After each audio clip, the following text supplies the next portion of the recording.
皆さんこんにちは。つらい位置セッティングにしようということでワイドトレッドスペーサーをはめていこうと思います。私の車はアイバッハーのプロストリート S という車庫帳を組んでいます。前後のローダウンがだいたい 40mm ぐらいのダウン量です。車高の設定をよく変更するのでアライメントは取ってありません。ですのでトーやキャンバーは狂いがありますね。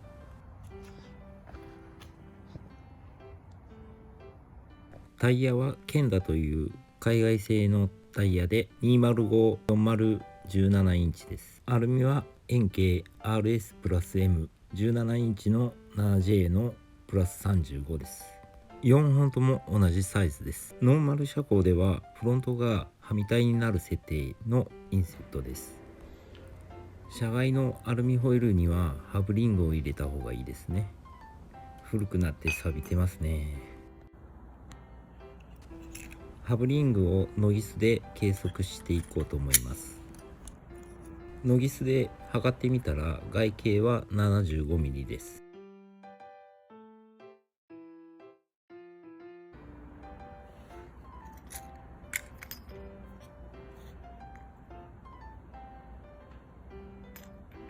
内径は 56mm です。ハブリングは絶対つけた方がいいですね。センターが出しやすくなります。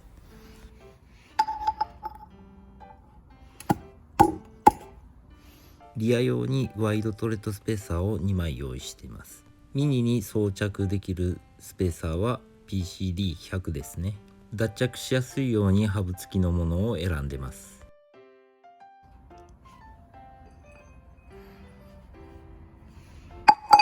はめた感じはこんな感じになりますね。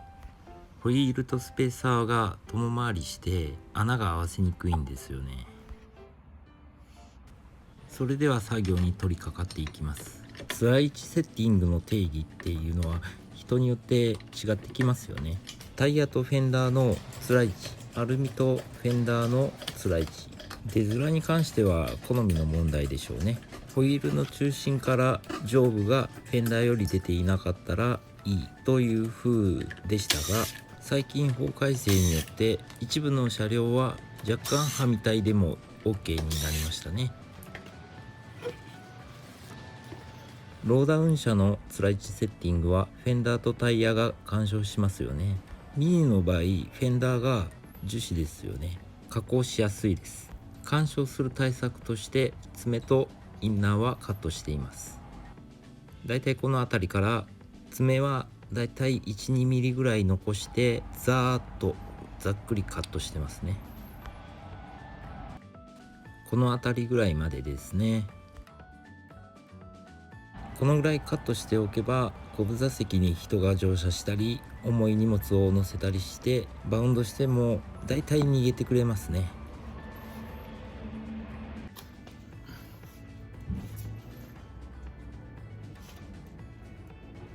ワイトレを装着する前に冒頭で言うのを忘れていましたが、ノギスで測りますとこのスペーサーの厚みは 12mm です。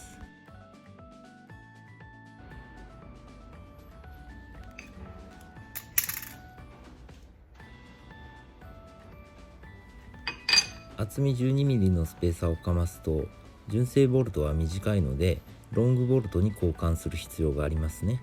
ノギスで計測してみて純正ボルトはテーパーから 27mm、 ロングボルトはテーパーから 37mm、 約 10mm ほど長いボルトを使用します。 5mm 以上のスペーサーを入れた時はロングボルトに交換しないと緩んできたり外れたりというリスクがありますね。事故につながらないためにも必ずロングボルトを使用した方がいいですね。穴にボルトを3箇所通すのは手間ですよね。センター出しのピンがありますが全然使ってないですね。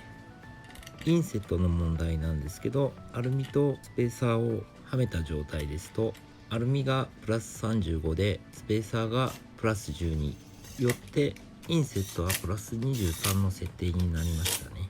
最初からプラス23のインセットのアルミを買えばいいんでしょうけど、そうすると前後のローテーションができなくなりますよね。ですのであまりスペーサー良くないですけど、スペーサーでというやり方にしてます。スペーサーなしの状態でフロントは自分が満足するつらい位置です。リアはだいぶ奥まってますね。タイヤもホイールも内側に入っていますね。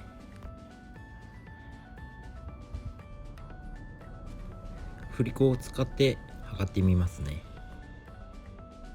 フロント側は映像では分かりにくいんですが、紐がセンターに少し当たっています。もうリア側は全然ゆとりがありますね。これだったら車検も全然通りますね。